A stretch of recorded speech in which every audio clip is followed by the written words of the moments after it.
నమస్తే శ్రీ మాతృ శ్రీ కృష్ణాయ నమః. భక్తి ప్రేక్షకులకు స్వాగతం. జూలై 16, 2026 నుంచి మనకి మళ్ళా ఆగస్టు 17వ తారీఖు వరకు గురు ఆదిత్య యోగం అనేది ఏర్పడబోతోంది. అయితే ఈ గురు ఆదిత్య యోగం ఏంటి అంటే కనుక అత్యద్భుతమైన 2 గ్రహాలు కలవడం అన్నమాట. అయితే ఇది జూలై 16, 2026 రాత్రి 11:44 సూర్యుడు కర్కాటక రాశిలోకి ప్రవేశం చేస్తున్నాడు. మళ్ళా ముగింపు మనకి ఎప్పుడు అంటే 17 ఆగస్టున సూర్యుడు కర్కాటకంలో అంతవరకు ఉంటాడు. కాబట్టి ఈ సమయాన్ని గురు ఆదిత్య యోగం కింద మనము చెప్పుకుంటాం. జ్యోతిష శాస్త్రంలో ఇది ఒక అద్భుతమైన యోగం లాంటిది. అయితే ఈ సమయంలో కర్కాటక రాశిలో ఉచ్చ స్థితిలో ఉన్నటువంటి గురుగ్రహము సూర్యుడితో సంయోగం చెందడం వల్ల విశేషమైన శక్తి, ప్రభావము, యోగాలు అన్ని కలిగేందుకు అవకాశాలు ఉంటాయి. అయితే మరి ఈ గురు ఆదిత్య యోగము చాలా అరుదైనటువంటిది, అద్భుతమైనటువంటిది, మహిమాన్వితమైనటువంటిది. సకల యోగాలు ఇక్కడి నుంచి మనకి ప్రారంభమవుతాయి. అయితే మరి ఈ గురు ఆదిత్య యోగం మనకి ఎలా ఉంటుంది అంటే దీని దేశ కాలమాన పరిస్థితులను బట్టి ఒక మనుషులకేనా కాదు, దేశంలో దేశానికి ఆర్థికంగాను, న్యాయపరంగాను, రాజకీయ, వ్యవసాయ, వ్యాపార, ఐటీ, విద్యా రంగాల మీద కూడా ఈ యొక్క ప్రభావము పడేందుకు అవకాశాలు ఉన్నాయి. అయితే మరి ఈ యొక్క గ్రహస్థితులు, ఫలితాలు మనకి మేషాది ద్వాదశ రాశుల వారికి ఎలా ఉండబోతోంది అనే అంశంలో మనం మొదటగా నమస్తే ఈ గురు ఆదిత్య యోగంలో తదుపరి రాశి మీనరాశి. వీరికి ఈ గ్రహస్థితులు ఎలా ఉన్నాయంటే మీనరాశి వారికి 5వ భావంలో ఈ గురు ఆదిత్య యోగం చూపిస్తోంది. ఇది విద్య, బుద్ధి, సంతానము, ప్రేమ, సృజనాత్మకత, పూర్వ పుణ్యము, పూర్వ కర్మ, మంత్ర సాధనకు సంబంధించినటువంటి స్థానం ఇది.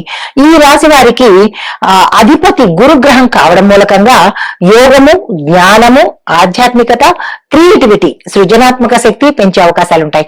మరి సూర్యుడు ఆత్మవిశ్వాసము, ప్రతిభకు సంబంధించినటువంటి గుర్తింపు ఇస్తాడు. అయితే మరి ప్రధాన ఫలితాలు ఎలా ఉంటాయి వీళ్ళకి అంటే వీరికి ఈ సమయంలో గురు ఆదిత్య యోగంలో జ్ఞానము, విద్య విజయాలు, సంతాన సంబంధిత శుభ ఫలితాలను ఇచ్చే అవకాశం కనబడుతోంది. అయితే ఈ ప్రతిభ అంటే ప్రపంచానికి ఎవరైతే ఈ రాశిలో ఉండేవారు, ఏ రంగంలో ఉన్న వాళ్ళకైనా మీ యొక్క ప్రతిభ ప్రజలకు తెలిసేటట్టుగా ఈ సమయం ఉండబోతోంది. ఉద్యోగస్తులు చూసుకుంటే కొత్త అవకాశాలు వస్తాయి. స్థానచలనాలు, విదేశాలు వెళ్లే అవకాశాలు కూడా, అంటే ఉన్న స్థానం నుంచి వేరే ప్రాంతానికి వెళ్లే అవకాశాలు కూడా గోచరిస్తున్నాయి. మీ ఆలోచనలు, సలహాలకు విలువ పెరిగే అవకాశం ఉంది. సృజనాత్మక రంగాలలో ఎవరైతే ఉంటారో వారికి పురోగతితో పాటు గుర్తింపు, విశేషమైన ఆదరణ లభించేందుకు అభివృద్ధి కనబడుతోంది. బోధన, సలహా, మేనేజ్మెంట్ ఈ రంగాల్లో ఉన్న వారికి అభివృద్ధి గోచరిస్తోంది.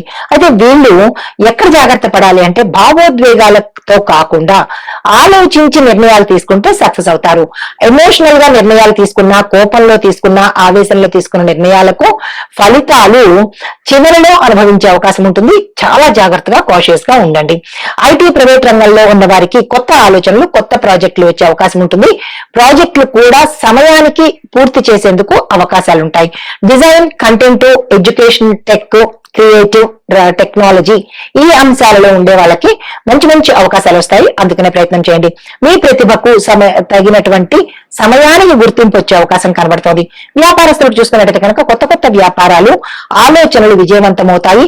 స్టార్టప్ కంపెనీలు సక్సెస్ అయ్యే అవకాశాలు కనబడుతోంది. అలాంటి ఆలోచనలు వస్తే తక్షణమే చేసే ప్రయత్నం చేసుకోండి. విద్య, కన్సల్టింగ్, సృజనాత్మక రంగాలకు సంబంధించిన వాటికి బిజినెస్ కావచ్చు, ఎడ్యుకేషన్ కావచ్చు, ఏదైనా మీరు అనుకున్న ఆలోచన సత్వరమే అభివృద్ధి వచ్చే అవకాశం కనబడుతోంది. వృధా చేసుకోకండి. పెట్టుబడుల్లో కొంచెం వివేకం చూపించండి. అంటే కొంచెం జాగ్రత్త, తెలివితేటలు, లౌకికము ఇవి చూపించే ప్రయత్నం చేసుకోండి. దీర్ఘకాలిక ప్రణాళికలు ఫలితాన్ని ఇస్తాయి కాబట్టి ఆ దిశగా ప్రయత్నం చేయండి. ఆర్థిక పరిస్థితి మీ గతం కన్నా ఈ సమయంలో ఆర్థికంగా మెరుగుపడే అవకాశము, స్థిరత్వం కలిగే అవకాశము కనబడుతోంది. జ్ఞాన, ప్రతిభ ద్వారా అంటే మీ యొక్క టాలెంట్, స్కిల్స్ ద్వారా ఎక్కువగా అవకాశాలు, సంపాదన కూడా పెరిగే అవకాశం కనబడుతోంది. ఆ దిశగా ప్రయత్నం చేసుకోవడంతో పాటు పెట్టుబడులు పెట్టేటప్పుడు కొద్దిగా జాగ్రత్త తీసుకోండి. ఎమోషనల్ గా కానీ, ఎవరో చెప్పారని కానీ పెట్టుబడుల జోలికి వెళ్ళకండి. ఎక్కువ మొత్తంలో పెట్టకండి. దాన్ని ఫ్రీక్వెన్సీ మార్చండి. తక్కువగా ఎక్కువ పెట్టుకునేటట్టుగా చూసుకోండి. ఊహాజనిత పెట్టుబడులకు దూరంగా ఉండే ప్రయత్నం చేయండి. మోసపూరితమైనటువంటి అంటే మొబైల్ ద్వారా చెప్పేవి లేదా అంటే ఏదైనా యాప్ల ద్వారా ఇలాంటి వాటికి కొంచెం దూరంగా ఉండే ప్రయత్నం చేయండి. చాలా నష్టపోయే అవకాశము, కొన్ని ఇబ్బందికరమైన సమస్యల్లో పడే అవకాశం కనబడుతోంది. జాగ్రత్తలు వహించుకోండి. విద్యార్థులకు చూసుకున్నట్టయితే కనుక అత్యంత అనుకూలమైన సమయము, వృధా చేసుకోకండి. పోటీ పరీక్షలు, ఉన్నత విద్యలో మంచి అవకాశాలు వచ్చే దిశ కనబడుతోంది. నిర్లక్ష్యం చేసే ప్రయత్నం చేయకండి. ఈ రాశిలో ఉండే స్టూడెంట్స్ జ్ఞాపక శక్తి, ఏకాగ్రత పెరుగుతుంది. గురువుల సహాయము తక్షణమే తీసుకునే ప్రయత్నం చేసుకోండి. కుటుంబ పరంగా చూసుకున్నట్టయితే కనుక ఒక కీలకమైన సమస్య కావచ్చు లేదా ఒక కీలకమైన అంశం కావచ్చు, అది పరిష్కారం అయ్యే అవకాశం కనబడుతోంది. ఒక శుభవార్త కానీ ఒక ఏదైనా చెడు వార్త కానీ వినేందుకు అవకాశం కనబడుతోంది. దానికి ఓవర్ రియాక్ట్ అవ్వకుండా సావధానంగా స్పందించడము, చాకచక్యంగా సమస్యను పరిష్కరించుకునే ప్రయత్నం చేయండి. అది మీ మిత్రుల ద్వారా కావచ్చు లేదా మీ బంధువుల ద్వారా కావచ్చు, మీ దాకా వచ్చే అవకాశం ఉంది. కుటుంబంలో పెద్దల యొక్క ఆశీర్వాదం కనబడుతోంది. అయితే మీ కుటుంబంలో ఉండే ఒక వ్యక్తికి, ఎవరైనా బంధువులు కావచ్చు లేదా మీ కుటుంబంలో ఉన్న వారికి కొంత ప్రమాద సూచికలు కనబడుతున్నాయి. జాగ్రత్తలు తీసుకునే ప్రయత్నం చేయండి. అంటే యాక్సిడెంట్ కానీ, మెట్ల మీద జారి పడ్డం కానీ, లేదా అంటే వాటర్ కి సంబంధించిన ఇలాగ ఏదో ఒక అంశంలో ప్రాణానికి సంబంధించిన ప్రమాదము కనిపిస్తుంది. జాగ్రత్తగా చూసుకోండి. అయితే వివాహము, సంబంధాలు, ఈ అంశం చూసినట్టయితే కనుక ప్రేమ సంబంధాల్లో అనుకూలత పెరిగే అవకాశం కనబడుతుంది. వివాహ ప్రయత్నాలకు ఇది అత్యంత శుభప్రదమైన సమయము. జీవిత భాగస్వామితో మీకు అవగాహన పెరగడము, విడిపోయిన భార్యాభర్తలు తిరిగి మళ్ళా కలుసుకునే అవకాశము గోచరిస్తున్నది. సంతాన పరంగా చూసుకునే వారికి సంతానం కోసం ప్రయత్నం చేస్తే ఆశాజనకంగా ఉండేందుకు, సత్సంతానం కలిగేందుకు అవకాశాలు కనబడుతోంది. పిల్లల విద్య అభివృద్ధిలో మంచి టర్నింగ్ పాయింట్స్ వచ్చే అవకాశం కనబడుతోంది. అయితే ఆస్తి, వాహనాలు, ఈ అంశాల్లో చూసినట్టయితే కనుక ఆస్తి కొనుగోలుకు యోగం గోచరిస్తోంది. తక్షణమే అలాంటి అవకాశం ఉంటే ప్రయత్నం చేసుకోవచ్చు. తర్వాత ఆస్తికి సంబంధించిన విషయాలను పెద్దల ద్వారా కానీ లేదా మీ దాయాదుల ద్వారా కానీ, అన్నదమ్ముల ద్వారా కానీ కొన్ని గొడవలు కానీ, అల్లర్లు కానీ, లేదా కొంచెము ఇబ్బందికరమైన వాతావరణం గోచరిస్తోంది. అలాంటివి ఏమైనా ఉంటే పక్కకు తప్పుకునే ప్రయత్నం చేయండి. చాలా ప్రమాదం, పెద్ద ప్రమాదము గోచరిస్తోంది. జాగ్రత్త. ఆస్తి విషయాలలో జాగ్రత్తలు వహించుకోండి. కుటుంబ అవసరాలకు అనుగుణంగా నిర్ణయాలు తీసుకుంటారు. ఆ వాహన కొనుగోలు విషయంలో ఆలోచన వస్తుంది. దాన్ని మంచి చెడ్డ చూసుకుని ముందుకు వెళ్లే ప్రయత్నం చేయండి. రైతులకు కొత్త వ్యవసాయ పద్ధతులు, జ్ఞాన ఆధారిత నిర్ణయాలు తీసుకోండి. ఎలా పడితే అలా నిర్ణయాలు తీసుకోవద్దు. కాలానికి సంబంధించిన, మనుషులకు సంబంధించిన నిర్ణయాలు తీసుకోకండి. అంటే మీ ఎమోషనల్ గా నిర్ణయం తీసుకునే ప్రయత్నం చేయకండి. కొంచెం ఆచితూచి నిర్ణయాలకు వెళ్ళండి. లేదంటే కనుక వ్యవసాయదారులకు ఇబ్బంది వచ్చే అవకాశం కనబడుతోంది. పంటల విషయంలో అనుభవంతో పాటు ఆధునికతను కూడా మీరు జోడించినట్టయితే విశేషమైన లాభాలు పొందుతారు.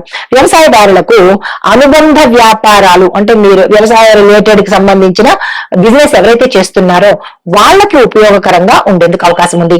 రాజకీయ రంగంలో చూసుకున్నట్టయితే కనుక మంచి పేరు ప్రఖ్యాతులు పొందే అవకాశం కనబడుతోంది.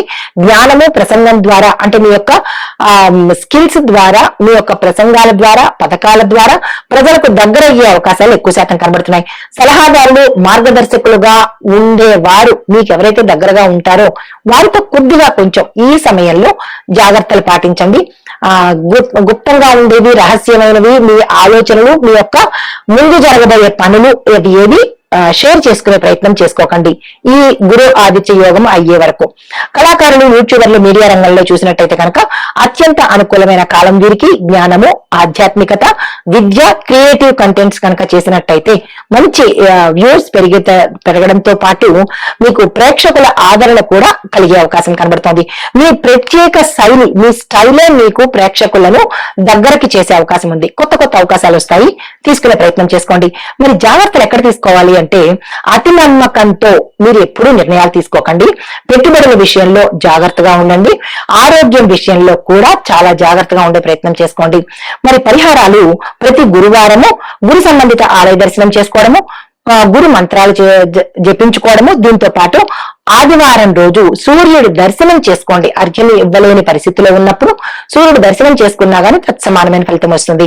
విద్యార్థులకు పుస్తకాలను దానంగా ఇవ్వండి. మీ యథాశక్తి 1 కావచ్చు, 100 కావచ్చు, మీ శక్తి కొద్దీ దానంగా ఇచ్చే ప్రయత్నం చేయండి. మీకు చెప్పదగినటువంటి మంత్రాలు గురు మంత్రము, సూర్య మంత్రము. ఓం గ్రాం గ్రీం గ్రౌం సహ గురవే నమః, ఇది గురు మంత్రము 108 సార్లు ప్రతి గురువారము. తర్వాత ఓం గృహి సూర్యాయ నమః, ఇది సూర్య మంత్రము ప్రతి ఆదివారము 108 సార్లు చదివే ప్రయత్నం చేసుకోండి. మరి మీకు కలిసి వచ్చే రంగులు పసుపు, బంగారము, తెలుపు రంగులు. మీకు కలిసి వచ్చే వారాలు గురువారము, ఆదివారము. ఏ మంచి పని తలపెట్టాలన్నా ఈ 2 వారాలు ఈ ఆదిత్య యోగం ఉన్నంత వరకు, అంటే గురు ఆదిత్య యోగం ఉన్నంత వరకు ఈ గురువారము, ఆదివారమే మీరు మంచి పనులు చేసినట్టయితే కనుక సంబంధిత అనుగ్రహం కలిగేందుకు అవకాశం ఉంది. మీరు ఇవ్వవలసిన దానాలు పసుపు, శనగలు, పుస్తకాలు, అన్నదానము. ఇది ఈ రాశిలో ఉండేవారు చెప్పదగినటువంటి గోచారిత్య ఫలితాలు, పరిహారాలు, సూచనలు. నమస్తే. ఈ గురు ఆదిత్య సంయోగంలో, ఈ యోగంలో జ్యోతిష శాస్త్రంలో మనకి గురువు శాస్త్రము, జ్ఞానము, సంతానము, దైవానుగ్రహము, ధర్మానికి సంబంధించిన కారకుడు. అయితే మరి సూర్యుడు ఏమిస్తాడు? అధికారము, ఆత్మబలము, నాయకత్వ లక్షణాలు, రాజసత్వానికి సూచన. 2 అద్భుతమైన గ్రహాల కలయిక. అయితే ఈ ఇద్దరు ఒకే రాశిలో కలిసినప్పుడు ఆ వ్యక్తికి విపరీతమైనటువంటి రాజయోగము, గౌరవము, పదవులు, ఆర్థికాభివృద్ధి, ఆ వ్యక్తిలో ఆత్మవిశ్వాసము, మంచి నిర్ణయ శక్తులు, ఇలాంటివన్నీ కలిగేందుకు అవకాశం ఉంటుందని మనకి జ్యోతిష శాస్త్రంలో చెప్పబడింది. అయితే ఈసారి గురువు కర్కాటకంలో ఉచ్చ స్థితిలో ఉన్నాడు. అది కూడా బలమైన స్థితిలో ఉండడం మూలంగా ఈ యోగం యొక్క ప్రభావము మరింత బలంగా ఉండేందుకు అవకాశాలు ఉన్నాయి. అయితే జ్యోతిష సంప్రదాయ ప్రకారము ఈ వ్యక్తిగతంగా ఎవరైతే జాతకుడు ఉంటాడో ఆ జాతకుడికి ఆ యొక్క దశ, భుక్తి, లగ్నము, ఇతర అంశాల మీద కూడా వీటి యొక్క ప్రభావం అనేది కనబడుతూ ఉంటుంది. అయితే మరి దేశ పరిస్థితులు ఎలా ఉండబోతున్నాయి అంటే విద్య, పరిశోధన, సాంకేతిక రంగాల్లో పురోగతి కనిపించే అవకాశం కనబడుతోంది. ప్రభుత్వ నిర్ణయాలు ప్రజాహితానికి సరిపడట్టుగా ప్రజల హితం కోరినటువంటి అంశాల మీద దృష్టి పెట్టడం జరుగుతుంది.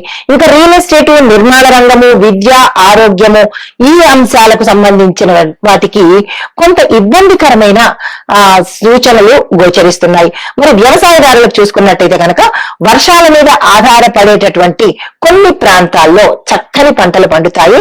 బంగారంలా ఉండబోతుంది. రైతులకు మంచి ఊతంలాగా ఉంటుంది. అయితే మరి ధార్మిక కార్యక్రమాలు, దేవాలయాల్లో పూజలు, గురు పూజలు, ప్రజలలో భక్తి అనేది కొంచెం ఎక్కువయ్యే సూచనలు కనబడుతున్నాయి. అయితే ఈ యొక్క ప్రభావాలు ఒక కర్కాటక రాశి వారికేనా లేదా అంటే 12 రాశుల వారికి ఎలా ఉండబోతోంది అనే అంశంలో ముందుగా మేషరాశి వారికి చూసుకున్నట్టయితే కనుక